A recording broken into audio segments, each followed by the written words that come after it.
b'si'ata d'ishmaya. Alors Zohar, beau lundi. Tana, on a enseigné.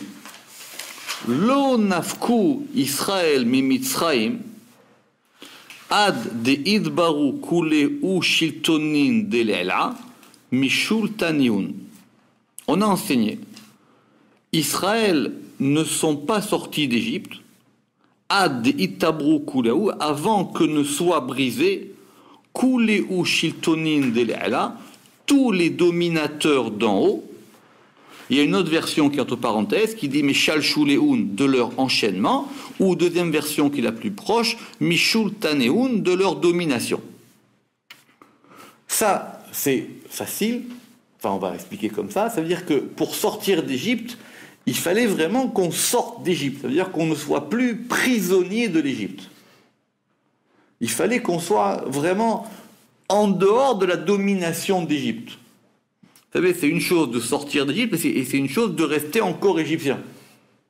D'accord ? C'est l'une des explications d'ailleurs que pourquoi est-ce qu'il fallait aller jusqu'à Makkah de Horod. Puis qu'on voit bien qu'à partir d'un moment, Pharaon il dit je vous laisse sortir. Dieu il a dit non, Od Makkah, encore une Makkah. Parce qu'il fallait aller jusqu'au bout. Il fallait casser le principe de l'Égypte pour pouvoir sortir d'Égypte. Comme il dit le Ramak, afin qu'on ne dise pas qu'ils sortirent alors que l'esprit d'impureté était encore sur eux. Sortir d'Égypte, c'est pas simplement un déplacement physique. C'est pas se déplacer hors de l'Égypte. C'est pas qu'à un moment j'ai passé la frontière, je suis plus en Égypte.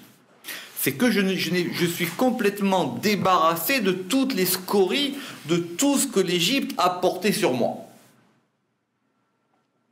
Donc il faut aller jusqu'au bout. Donc il faut jusqu'à ce que toutes ces forces-là soient cassées. Venafku Israël, Mereshuteun. Et Israël, ils sont sortis de leur domaine, ou de leur domination même peut-être. Non, Mereshuteun de leur domaine. Ve'alu l'Irshuta Kadishaila, et ils sont entrés dans le domaine saint supérieur, dans le domaine de la sainteté supérieure, Bekucha Berichu. Ça veut dire être sortir d'Égypte, ça veut dire que on était dans un domaine qui s'appelait l'Égypte. Et maintenant, on n'est plus dans ce domaine. Donc, c'est plus simplement physique, c'est aussi une séparation de domaine en termes de métaphysique, quoi. C'est-à-dire qu'on est dans un domaine qui s'appelle qu'on n'est plus en Égypte.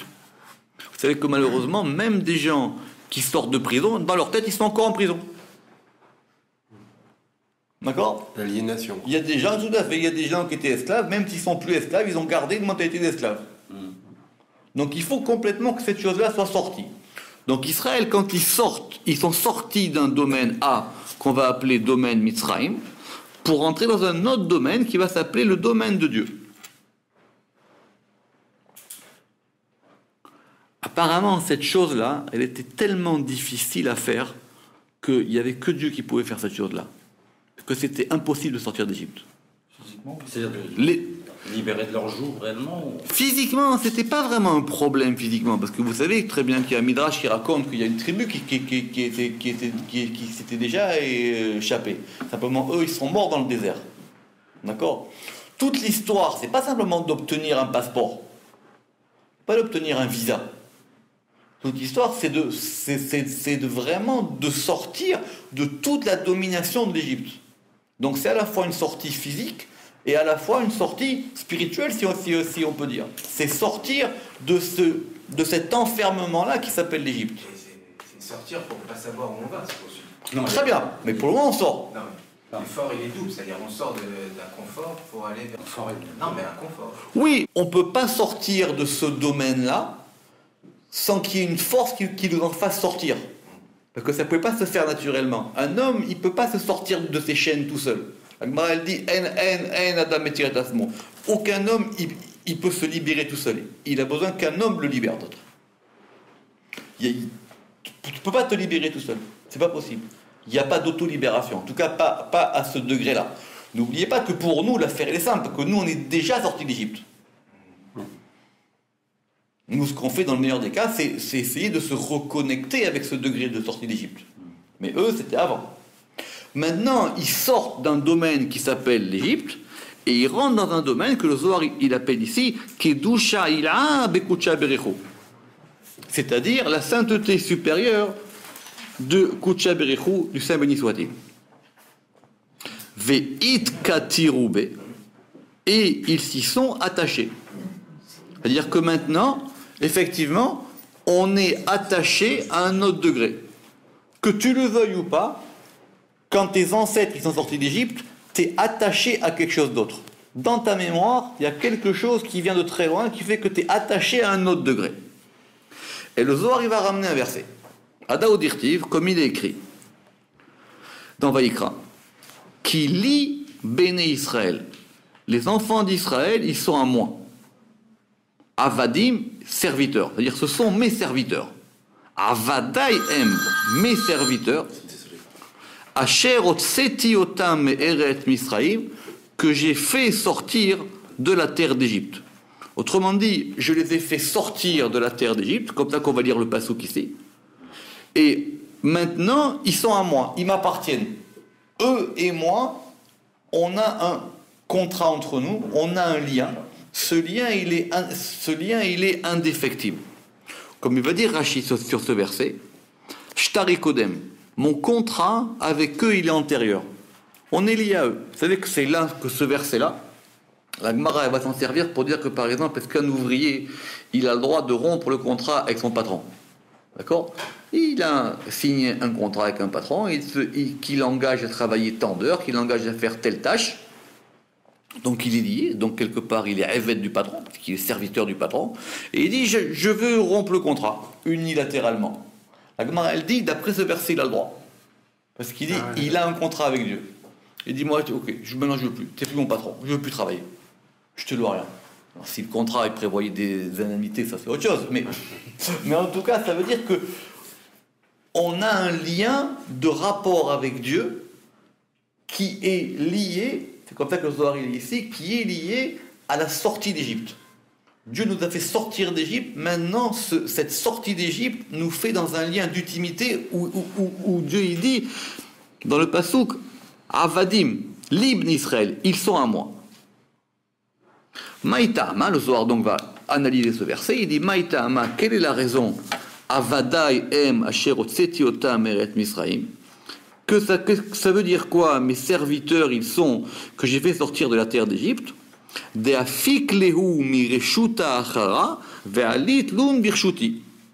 Car je les ai fait sortir de l'autre domaine. Vous savez que Sitra Achara, l'autre domaine, l'autre, dans la Torah, c'est toujours le mal. D'accord? L'autre, c'est le mal. Hein? C'est le matériel. C'est l'extérieur. Il y a l'extérieur et il y a l'intérieur. L'autre, c'est le domaine extérieur, c'est l'extériorité. C'est pas forcément le mal, c'est plutôt la matérialité. La matérialité, elle n'est pas forcément, elle n'est pas mauvaise. La matérialité, elle peut être bonne. Ce qu'on appelle le reshut acher ici, ça veut dire c'est un autre domaine. C'est un domaine qui appartient à un autre propriétaire ou qui est c'est autre. C'est pas ce domaine-là. Donc comment on va lire le pasuk? Avadai em, parce que il faut comprendre ce pasuk. Le pasuk qui dit Avadaihem asher otseti otam eret Misraïm. Ce sont mes serviteurs que j'ai fait sortir d'Eret Misraïm. Le Zohar il dit pourquoi? Ils sont mes serviteurs, c'est-à-dire ils sont dans mon domaine parce que je les ai fait sortir d'un domaine autre. Comme ça on lit le pasuk. D'afik leun mireshuta achara, car je les ai fait sortir de l'autre domaine.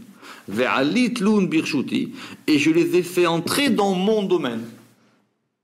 Avant, ils étaient dans un domaine qui s'appelait l'Égypte, et maintenant ils sont dans un domaine qui s'appelle, comme vous voulez, le monothéisme, Dieu, Israël, Kucha Berichou, tous les noms que vous voulez.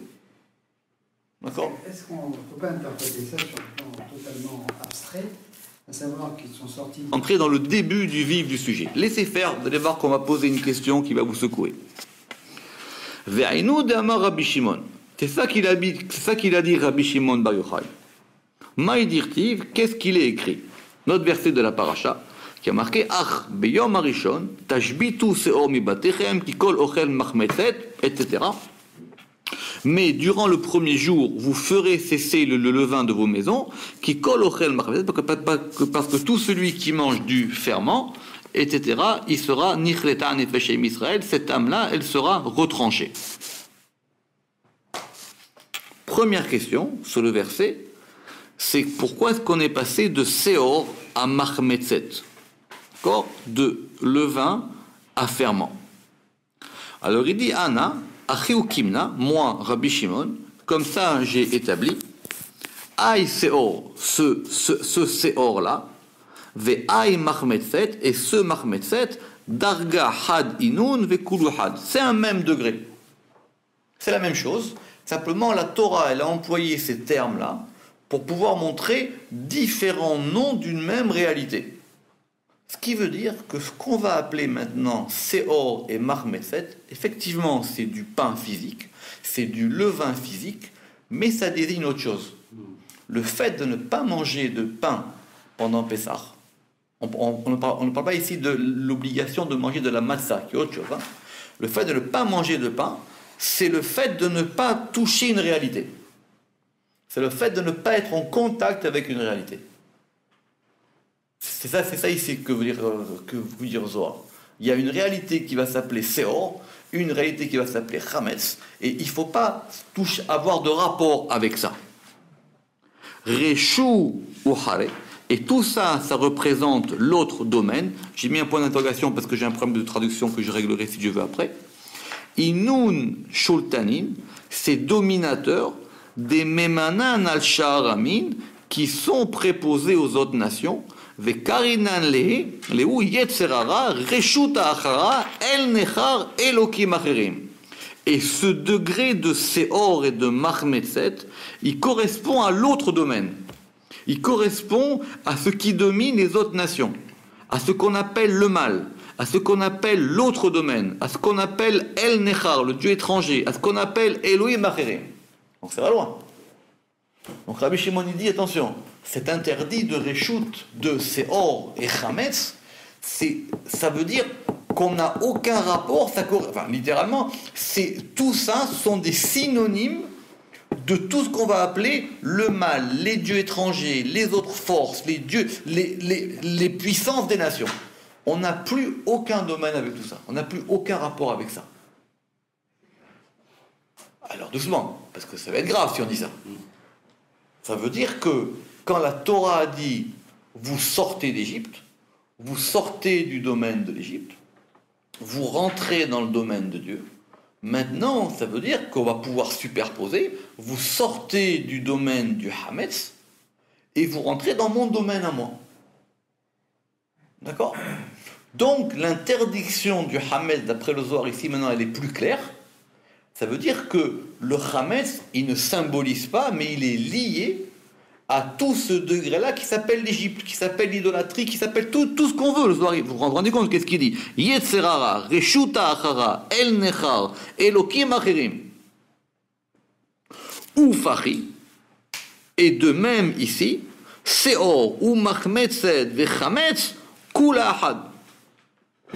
Et même ici, le Seor, le Machmetzet, le Hametz, parce que la Torah, vous avez vu dans les psukim, on n'a pas le temps, mais les psukim, on va passer de Seor à Machmetzet et à Hametz, et tout ça, c'est un seul degré.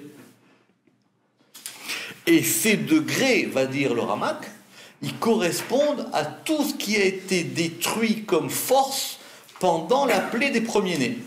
Donc vous vous rappelez qu'on a dit que là-bas, on a tué tous les premiers-nés.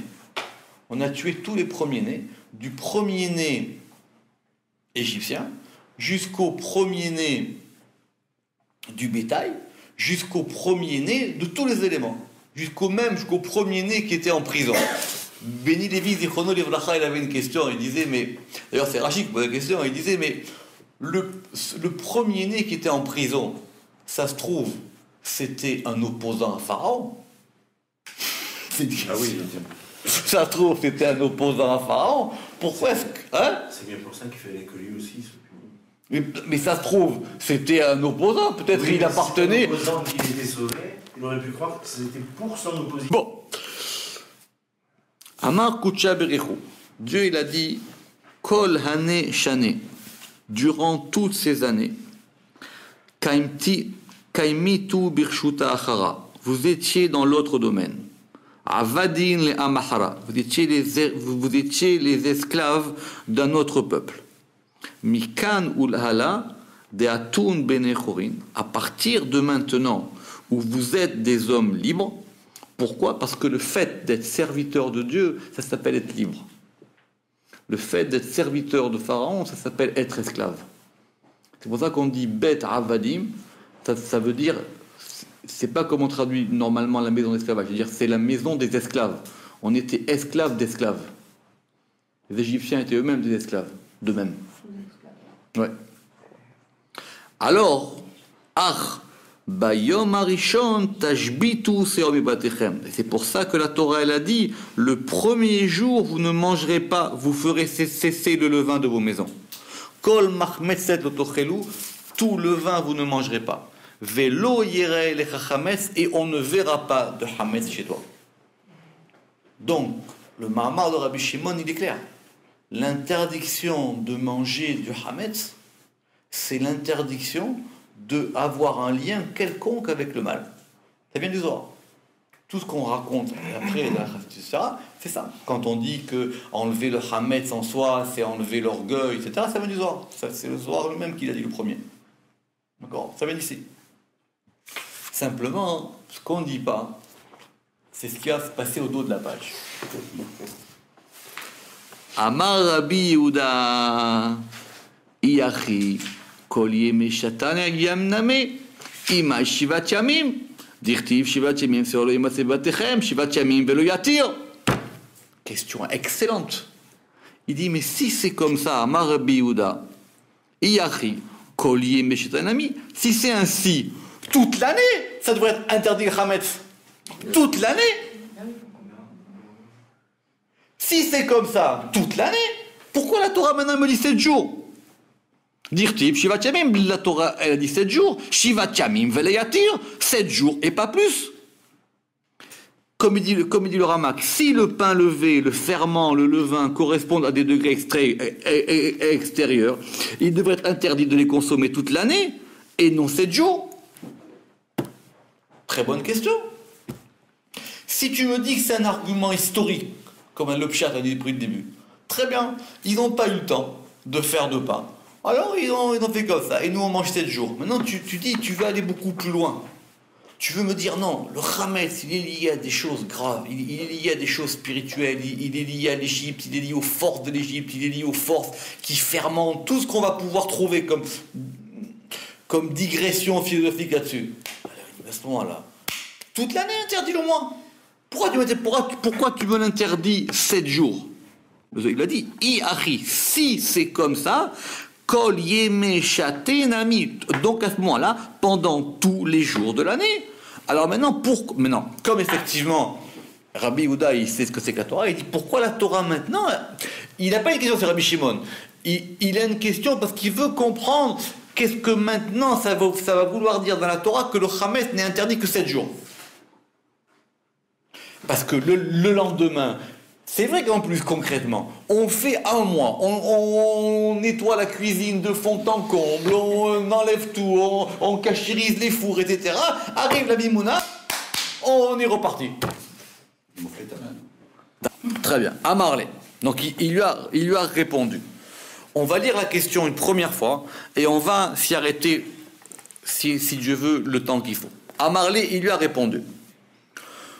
Kol zimna deithayev barnash le ithazara garme ben chorin achi itztarich. Kol zimna de la ithayev la itztarich.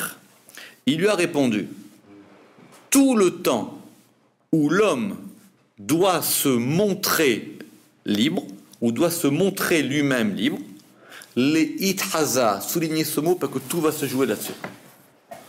Les ithaza, tout le moment où l'homme il doit se montrer libre, achit starir, c'est nécessaire, c'est-à-dire quoi? C'est nécessaire d'interdire le hametz. Kol zimna de la ithayiv la itstarir. Tout le temps où il ne doit pas, cela n'est pas nécessaire. Français, ça? Très bien. C'est un genre de Camilla, quoi. D'accord. Non. Les Malkas, et il va donner un exemple. Les Malkas, ça ressemble à un roi. D'avad lechar barnash rufinus. C'est un roi, il a pris un homme et il en a fait un officier royal. Il a reçu un coup de fil, monsieur, vous êtes nommé conseiller du ministre. Kol inun yomin desalik le aidarga. Durant tous les jours où il est élevé à ce grade, hadé, il était heureux. Velavish levuché yaka, et il portait des vêtements précieux, il avait des vêtements de ministre. Les bâtards, laïtstarich, après, il n'a plus besoin. On va relire doucement, on continue. Les chata ahara, l'année suivante, Natiri nun yomin de salik le yekiruda, il observe ces jours où il a été élevé à cette gloire. Velava shinun levushin, et il revêt ses vêtements. Vechen kol shata veshata. Comment vous comprenez la réponse de Rabbi Shimon? Peut-être c'est 7 jours incompressibles. Le Ramchal, dans un livre qui s'appelle Derech Hashem, qui est l'un des livres qu'il a écrit à la fin de sa vie, qui est un livre très très condensé, qui a l'air très clair, mais tout est mis dans l'ordre. Voilà comment il explique notre Zohar. D'accord? Je vous lis. J'aurais plus tard les photocopies, mais bientôt, si Dieu veut, on aura une machine à photocopier. Ok. Inyan Hametz ve Matzah, écoutez bien. Le principe du Hametz et de la Matzah. Ki ine ad yitziat Misraïm, ayu Israël moravim bisharumot goy bekerev goy. Jusqu'au moment de la sortie d'Égypte, les Israël, ils étaient mélangés avec les autres nations. Goy bekerev goy, un peuple à l'intérieur d'un peuple. Comme a dit le Zohar. Ubeyitziatam nigalu venivdalu. Et quand ils sont sortis, ils ont été libérés et ils ont été séparés. Comme le Zohar a dit. Veine. Adoto azman aya kol bechinat gufot bnei adam hashur bechosher vezuama sheyam mitgaber alehem. Et pendant toute cette période, le principe du corps de l'homme, il était dans l'obscurité. Ubayitzia nivdelu Israël venizmenu gufutam letaer. Et en sortant d'Égypte, Israël ont été séparés. Et leur corps a été invité, les litaer, à se purifier. Ou les isdamen la Torah ou bel avoda, et à se préparer à la Torah et au service de Dieu. Ou les inyanze, et à propos de ça, nixtavu be'ashbatat et hametz ve'achilat amatzah. C'est pour ça que la Torah, elle a interdit le hametz, et elle a donné l'obligation de manger la matzah. On est d'accord pour le moment. Ve'ainu. Et c'est-à-dire, qui n'est à lechem sheuchan le mazon adam, parce que le pain qui est préparé à la nourriture de l'homme, ou mishtave be'emet el amatzav anirtse ba'adam. Le pain, il correspond au statut de l'homme. Ve'inyan achimutz, et le principe de la fermentation. Sheu davar tivai, qui est une chose naturelle. Belechem, dans le pain. Les kal aïkoul vetovatam, parce qu'il va permettre à faciliter la digestion et à améliorer le goût. C'est vrai que la fermentation, elle permet de pouvoir digérer le pain et elle change le goût du pain. Veine gamunim shar lefi achok araoui ba'adam, cela suit le chok, la loi qui correspond à l'homme. Ça veut dire que le pain correspond à l'homme. L'homme, normalement, il mange du pain fermenté. Chez Gam ou Tsarich, chez Iyebo, a Yetzerara ve'anetiya chomrit. Et c'est-à-dire qu'il y ait besoin qu'il y ait dans l'homme et dans le pain le Yetzerara, le mauvais penchant, ve'anetiya chomrit, et la tendance vers la matérialité. Autrement dit, il y a une généralité que de même manière que le pain a besoin de hametz, l'homme a besoin du Yetzerara. Personne ne peut être cholek sur Rabbi Shimon. Rabbi Shimon, il a dit c'est Yetzerara, il a dit oui, c'est Yetzerara. Le Ramchal, il dit oui, c'est vrai. Mais maintenant, ce Yetzerara-là, on en a besoin.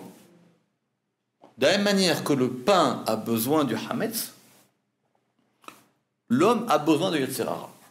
Omnam, toutefois, l'izman meyuchad ou meshuar, pour un temps particulier où Meshouar est mesuré. Utzrechu Israël, Israël a besoin, les imana mina chametz velizun ematza. Pendant un temps, Israël a besoin de se détacher du chametz et de manger de la matzah. Liot mematim be'atzmam koach hayetzerara, pour qu'ils puissent amoindrir en eux la force du yetzerara, ve'anetiya chomrit, et la tendance matérielle. Ve'igbir be'atzmam, et ils doivent augmenter en eux-mêmes itkarvut el aruchaniyut, un rapprochement vers la spiritualité. Ve'ulam, toutefois, chez Yizunu kartamid yefshar, toutefois, de se nourrir ainsi tout le temps, c'est impossible. Qui enzeni anirse ba'olamate, parce que cela n'est pas nécessaire dans ce monde-ci.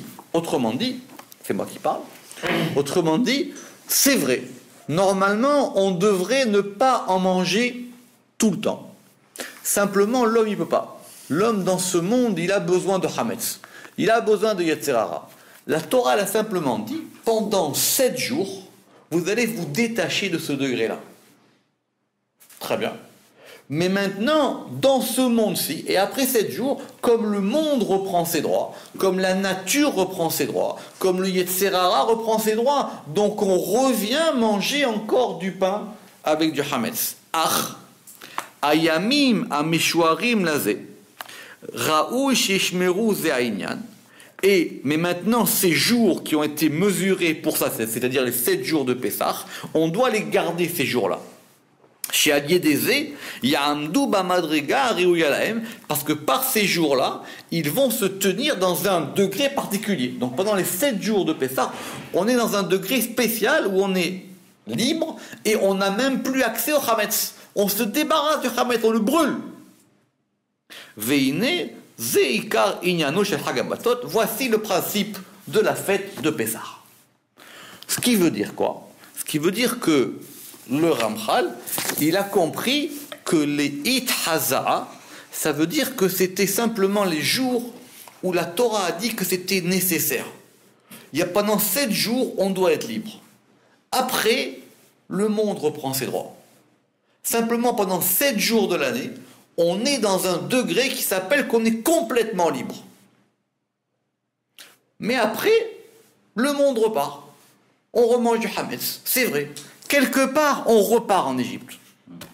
Simplement, pendant 7 jours, on a eu ce degré-là de ne pas avoir de Hametz en nous. Très bien. Admettons. Mais si c'est comme ça, est-ce qu'il a répondu? Et donc, effectivement, de la même manière, donc on va suivre le Ramchal jusqu'au bout, de la même manière, l'homme, il a été ministre pendant 7 jours. 7 jours, il s'est senti libre. Après, il reprend son bleu de travail, il va travailler charpentier. Mais tous les ans, il se dit « Ah, j'ai été libre ». Alors il remet ses habits de ministre, et il reprend la voiture, et etc. Et il se remonte libre encore une fois. D'accord? Pendant longtemps, j'ai cru que c'était la seule manière de lire ce Zohar. D'accord? Pendant longtemps, j'ai dit « Ok, ça marche ». Le Zohar, donc qu'est-ce qu'il a répondu Rabbi Shimon? On a dit « Oui, c'est vrai. Pendant 7 jours, il est ministre. Après, il n'est plus.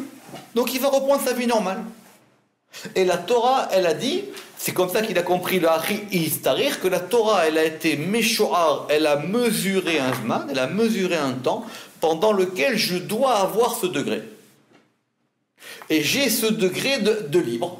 Et pendant ce degré, je ne mange pas de Hametz. Après, comme il a dit, Zeinyané de Léolamazé, comme il a dit, on va revenir, et il dit que ça correspond à un degré de Olamazé. Qui parce qu'il dit qu'on se nourrisse tout le temps comme ça, c'est pas possible. IFSHA. Si c'est comme ça, moi pendant très longtemps, c'était ce que j'ai cru. J'en ai parlé avec Rav Shriki, etc. On a parlé plein de fois. Il dit oui, c'est comme ça. C'est-à-dire qu'il y a un travail du mal. Quelque part, on retourne un peu en Égypte. Je me suis libéré d'Égypte. Je mange plus de Hamet, mais après la vie, c'est la vie. Peut-être dans Olam Haba, après, Dieu, il interdira le Hamet pour tout le temps. Peut-être qu'après, on aura un corps qui fera qu'on pourra se nourrir de pain sans Hametz. Mais pour le moment, Mais pour le moment, on ne peut pas faire ça. Le Ramak n'a pas lu le Ramchal, puisque ils sont à l'inverse, et je ne pense pas que le Ramchal, il ait eu le Ktaviad du Pirouch Azohar sur le Ramak. Le Ramak, il va dire différemment, écoutez les deux avis, et après on en discute. Le Ramak, il dit, il va prendre la question de Rabbi Yehuda. Il dit, si ces 3 degrés de Seor, Machmetz et Bechametz, ils correspondent aux 3 klipotes, c'est-à-dire aux 3 degrés dont Israël sont sortis, Imken, lo chazru venichnasu. Donc si c'est comme ça, on est sorti et elles ne reviennent plus. Aya raoui, sheya hametz al amasur. Donc il aurait été nécessaire que le hametz soit interdit tout le temps. C'est Rabbi Yehuda. De la même manière que c'est interdit pour nous de nous approcher des forces extérieures, donc normalement le Hametz aurait dû être interdit tout le temps. Vetiretz. Voilà la réponse de Rabbi Shimon. She'en inyan Hametz veseor kesha'ar isurei Torah. Que le principe du Hametz et du Seor ne correspond pas aux autres interdits de la Torah. Parce que celui qui mange des choses interdites, il va rentrer dans le domaine de la klipa. La Torah, elle a dit, le porc, c'est pas bon, t'en mangeras jamais. Sauf un cas peut-être de Pikuach Nefesh, mais en tout cas, c'est interdit, t'en mangeras jamais. Parce que le fait de manger de cette chose-là, tu vas avoir un lien avec des choses qui ne sont pas bonnes pour toi. C'est interdit. Chez Eno Ena, Ela ora tinyan levad. Il dit le Hametz c'est différent. Parce que le principe du Hametz, kedé, leharot, c'est pour montrer. Chez nishtacharnu meachitsonim, c'est pour montrer que nous nous sommes libérés meachitsonim des forces extérieures. Ou mikol kochot atemeim, et de toutes les forces impures. C'est ça, comme ça qu'il a compris lui le Leit Hazaa. La Torah, elle t'a demandé de te montrer libre. Elle t'a demandé de te montrer à un moment que tu montres que tu n'as plus à faire avec ces choses-là. Anu porshim atzmenu miseor chametz ou machmetzet. Et donc pour cette raison, nous nous séparons du chametz et du levain. Ve'ochel oto venidbak bo be'et orazo shiusha yamim elu. Et celui qui va en manger pendant les 7 jours de Pessah, nichnas baklipot, il rentre dans les écorces. Mipne sheora efer araoui. Parce que chez Kulanu, Marie, Macherut même, parce que nous nous montrons libres, et lui, il a replongé dans cette écorce-là. Et lui, il va montrer que s'il mange du Hametz pendant Pessah, c'est comme s'il se dit, je montre que je suis sous la domination des autres. Et la Torah dit donc c'est simple, à ce moment-là, ça veut dire tu n'es plus juif. Tu es carré, on te sépare du peuple juif. Nous, on se montre comme appartenant à un autre degré. Toi, pendant ces 7 jours-là, tu manges du Hametz, ça veut dire que tu montres que tu es de l'autre côté. Et c'est pour ça que la Torah a dit que cette âme, elle sera retranchée. Omnam, toutefois, Sha'ar Yemot Hashana, les autres jours de l'année, She'en anu tzrichim le'arot kaze klal, où nous n'avons pas d'obligation de nous montrer. Le Ramak, il a compris que la réponse de Rabbi Shimon, c'est qu'il y avait une obligation de se montrer libre. Kemachal, comme par exemple, Mishala Ligdula, que quelqu'un qui a été promu à une promotion, chez Eno Marezman Gedulato Besimha, et la Mideshana Beshana Beotavayamim, et qui ne va montrer sa fonction que pendant des jours. Aval bishar yemot hashana, mais pendant les autres jours de l'année, en salichora, il n'a pas besoin de le montrer. Ve'anu gamken en srichim leharot. Imken gam keshenechal chametz ou machmetzet lo mipneze sholtim alenu. Il dit c'est pour ça, même quand on va manger du hametz, c'est pas pour ça qu'il nous domine. שאין חמץ והשאור תחת רשותם, כמו שדיבר התורה כל ימות השנה. Complètement l'inverse du Ramchal. Tu es libre, tu restes libre tout le temps. On est sorti d'Égypte, c'est à jamais.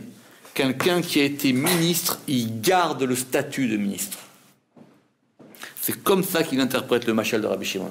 Tu as été ministre, tu t'appelles ministre. Simplement, la Torah, elle t'a demandé pendant 8 jours, les Arzara Garmé, de te montrer comme étant ministre. Non, pas pareil. Non, pas du tout, c'est démonstratif. C'est pas pareil, c'est démonstratif. Maintenant, tu dois te montrer comme étant libre. Ça veut dire quoi? Maintenant, il dit, alors, si c'est comme ça, c'est quoi le problème? Il dit, ce principe de Hamet, il ne correspond pas au principe du Halouf. Le principe du Halouf, c'est interdit d'en manger, et si tu en manges, tu vas te coller avec cette force-là, et cette force, tu n'as pas le droit de te faire ça. Il dit, ce principe du Hametz, il dit ça. Mais maintenant, attention, il a dit, mais ne crois pas que si tu en remanges, tu vas retomber là-dessus. Pas comme le Ramchal. Le Ramchal, on a l'impression qu'il dit que le mal reprend ses droits. Que quelque part, on repère notre liberté. Le Rama qui dit non, la liberté, on l'a gardée tout le temps. On est sorti d'Égypte, c'est l'Eolam, c'est pour toujours. Maintenant, on est libre. Simplement, la distinction, elle est qu'on se montre libre ou est-ce qu'on se montre pas libre? C'est simplement une manière de se montrer. Une question, est-ce qu'on se montre ou est-ce qu'on se montre pas? Le Ramchal, il a compris de ce Zohar que le Istarir, ça veut dire que le monde a besoin de ça.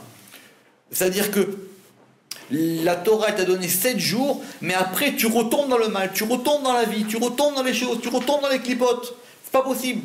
Le Ramak dit non, pas du tout. Ce degré de Hametz maintenant, une fois qu'on a quitté l'Égypte, il nous atteint plus. La Torah elle a dit maintenant, pendant 7 jours tu te montres, et pendant le reste de l'année tu ne te montres pas. Mais tu es tout le temps libre. La liberté que tu as gagnée, tu la gardes tout le temps.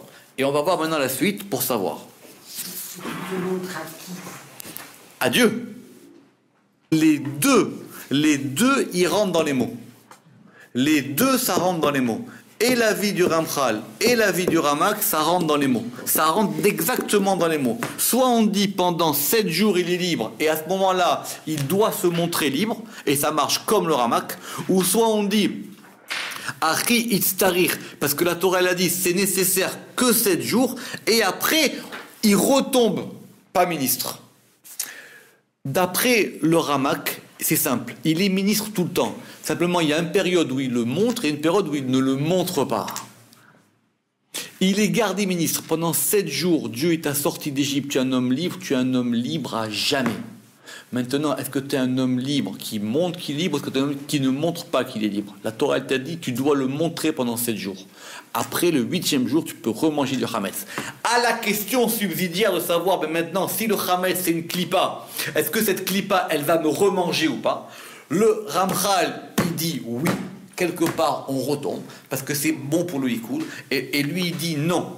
Cette clipa maintenant, elle a été cassée une fois pour toutes, donc le Hametz d'après Pessah, il ne te fait pas attacher à cette clipa, parce que sinon ça serait comme le porc, et le porc il est assourd, l'éolam, pour tout le temps. J'aime bien la version. Ah, les deux sont bien. Alors il dit, Ke'ai Gavna, on continue. Donc ainsi, Ke'ai Gavna Israël, c'est pour ça qu'Israël, il est marqué, Ktiv, Shivat Yamim Seor Lo Yimatse, pendant 7 jours le levain ne se trouvera pas, De Inun Yomé De Chedvata, parce que ce sont des jours de joie. Donc ça marche comme les deux. Hein. Soit ça marche d'après le Ramchal qui dit que c'est la joie qu'on est vraiment libre, soit ça marche selon le Ramak et c'est la joie de montrer qu'on est libre. Yomin de Salikun Yikarada, les jours qui montent dans cette gloire, puisque effectivement on est glorieux, soit c'est la gloire d'être libre, soit c'est la gloire de montrer qu'on est libre, Venafku Mishaibuda Hara, et ils sont sortis de l'autre asservissement, ou Begin Kar, et c'est pour ça, Natrin Bekol Shata Beshata, et c'est pour ça qu'ils observent les Bnei Israël chaque année, Yomin des Salikou les Ayekar, les jours où ils ont été élevés à cette gloire, Venafku Mirishuta Ahara, et ils sont sortis de l'autre domaine, Ve'alu Birshuta Kadisha, et ils sont rentrés dans le domaine de la sainteté. Ve'al d'active, et c'est pour ça qu'il est écrit, Shivat Yamim Tochlu Masot Tochelu. C'est pour ça qu'il y a marqué 7 jours, et pas plus. Donc moi j'ai mis la note d'après le Ramak, l'interdiction de consommer du levain n'est là que pour montrer la liberté. Et quand nous en mangeons les autres jours de l'année, ces forces extérieures ne nous dominent pas. C'est terminé. L'Égypte, c'est terminé. Maintenant, c'était lié à ce degré de Hamet, et ce degré de Hamet, il a un statut particulier. C'est que c'est une espèce de clipa qu'on a cassé, qu'on a neutralisé, et elle est neutralisée à jamais. Pourquoi pendant Pessah on n'en mange pas? C'est parce qu'on veut se montrer et on veut montrer cette chose-là. Mais quand le lendemain Pessah vous remangez du Hametz, le Hametz n'a aucune influence sur vous. Alors que le Ramchal, il aurait voulu penser que oui. Baruch Adonai Leolam, Amen, Amen.